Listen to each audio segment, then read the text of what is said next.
Monsieur Ibrahim avait toujours été vieux. Unanimement, de mémoire de rue Bleue et de rue du Faubourg Poissonnière, on avait toujours vu Monsieur Ibrahim dans son épicerie, de 8 h du matin jusqu'à minuit, arc-bouté entre sa caisse et les produits d'entretien, une jambe dans l'allée, l'autre sous les boîtes d'allumettes, une blouse grise sur une chemise blanche, des dents en ivoire sous une moustache sèche et des yeux en pistache, verts et marron, plus clairs que sa peau brune tachée par la sagesse. Car M. Ibrahim, de la vie générale, passait pour un sage. Sans doute parce qu'il était depuis, pouf, au moins 40 ans, l'arabe d'une rue juive. Sans doute parce qu'il souriait beaucoup et parlait peu. Sans doute parce qu'il semblait échapper à l'agitation ordinaire des mortels. Surtout des mortels parisiens, ne bougeant jamais, telle une branche greffée à son tabouret, ne rangeant jamais son étal devant qui que ce soit et disparaissant, on ne sait où, entre minuit et 8 h du matin. Tous les jours, donc, je faisais les courses et les repas. Je n'achetais que des boîtes de conserve. Si je les achetais tous les jours, ce n'était pas pour qu'elles soient fraîches, non. Mais parce que mon père, il me laissait l'argent que pour une journée. Et puis, c'était plus facile à cuisiner. Lorsque je me suis mis à voler mon père pour le punir de m'avoir soupçonné, je me suis mis aussi à voler M. Ibrahim. J'avais un peu honte. Mais pour lutter contre ma honte, je pensais très fort au moment de payer. Après tout, c'est qu'un arabe. Tous les jours, je fixais les yeux de M. Ibrahim et ça me donnait du courage. Après tout, c'est qu'un arabe.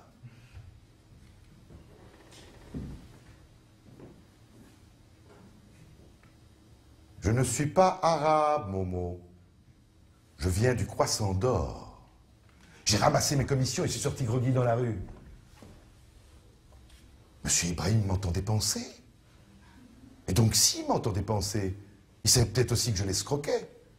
Le lendemain, je ne dérobais aucune boîte, mais lui demandais « C'est quoi le Croissant d'Or ?» J'avoue que toute la nuit, j'avais imaginé Monsieur Ibrahim assis sur la pointe d'un croissant d'or et volant dans un ciel étoilé.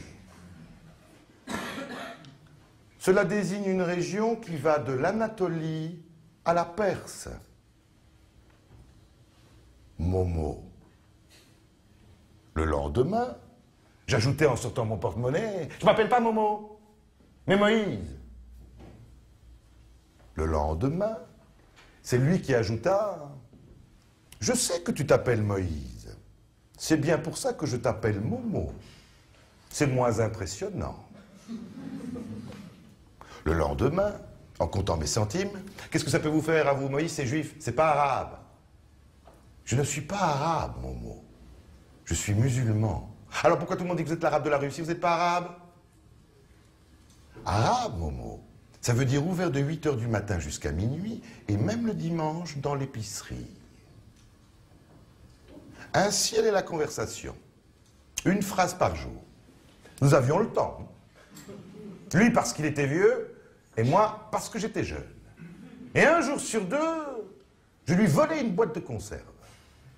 Je crois que nous aurions mis 1 an ou 2 à faire une conversation d'1 heure si nous n'avions pas rencontré Brigitte Bardot.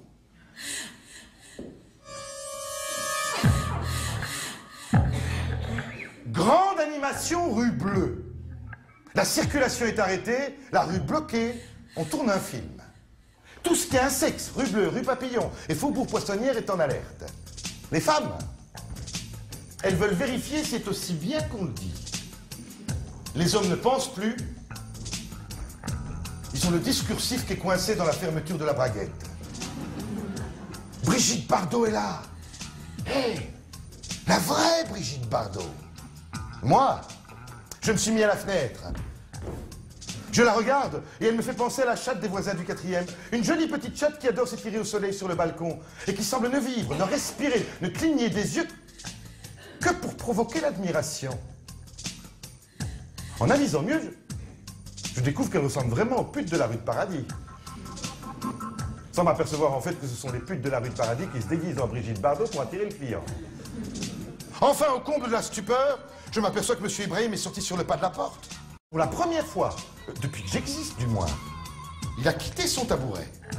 Après avoir observé le petit animal Bardot s'ébrouer devant la caméra, je songe à la belle blonde qui possède mon ours en peluche. Et je décide de descendre chez Monsieur Ibrahim et de profiter de son inattention pour lui escamoter quelques boîtes de conserve.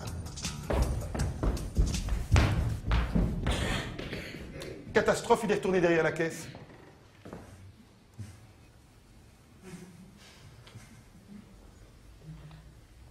Ses yeux rigolent en contemplant la Bardot par-dessus les savons et les pinces à linge. J'ai jamais vu comme ça. Hein. Vous êtes marié, Monsieur Ibrahim? Oui. Bien sûr que je suis marié. À ce moment-là, j'aurais pu jurer que Monsieur Ibrahim n'était pas aussi vieux que tout le monde le croyait. Monsieur Ibrahim, imaginez que vous êtes sur un bateau avec votre femme et Brigitte Bardot. Votre bateau coule, qu'est-ce que vous faites?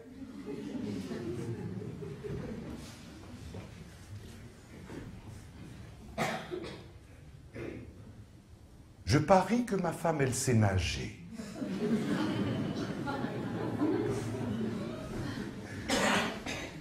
J'ai jamais vu des yeux rigoler comme ça.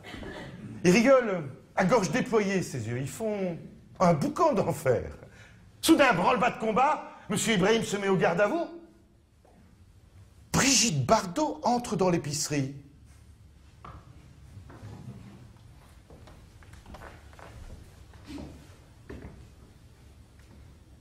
Bonjour, monsieur. Est-ce que vous auriez de l'eau, s'il vous plaît? Mais certainement, mademoiselle. Et là, l'inimaginable arrive. Monsieur Ibrahim, il va lui-même chercher une bouteille d'eau sur un rayon et il la lui apporte. Merci. Combien je vous dois? 40 francs, mademoiselle. Elle en a haut le cœur, la Bardot. Hein. Une bouteille d'eau, ça valait 2 balles à l'époque, pas 40. Je ne savais pas que l'eau était si rare ici. Ah, c'est pas l'eau qui est rare, mademoiselle. Ce sont les vraies stars. Il a dit ça avec un tel charme, avec un sourire tellement irrésistible que Brigitte Bardot, elle rougit légèrement, elle sort ses 40 francs et elle s'en va. J'en reviens pas. Tout de même, monsieur Ibrahim, vous avez un de ces culots? Eh, mon petit Momo, il faut bien que je me rembourse toutes les boîtes que tu me chouras.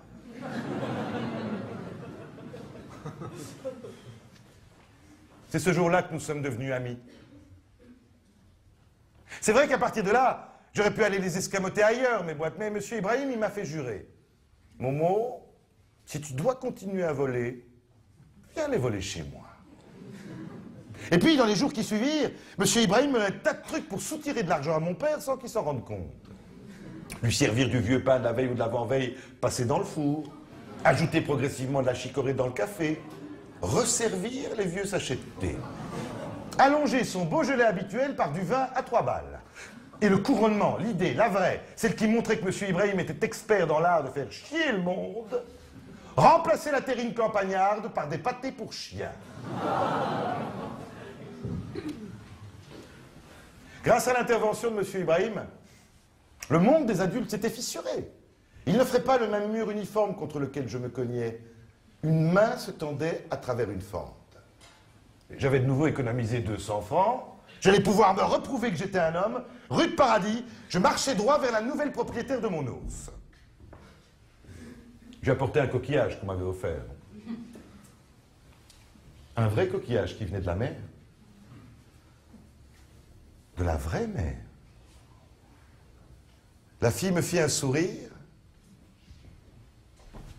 À ce moment-là, surgit de l'allée un homme qui courait comme un rat, puis une pute qui le poursuivait en hurlant « Au voleur, mon sac, mon sac, mon sac, au voleur !» Sans hésiter une seconde, j'ai tendu ma jambe en avant. Le voleur s'est allé quelques mètres plus loin.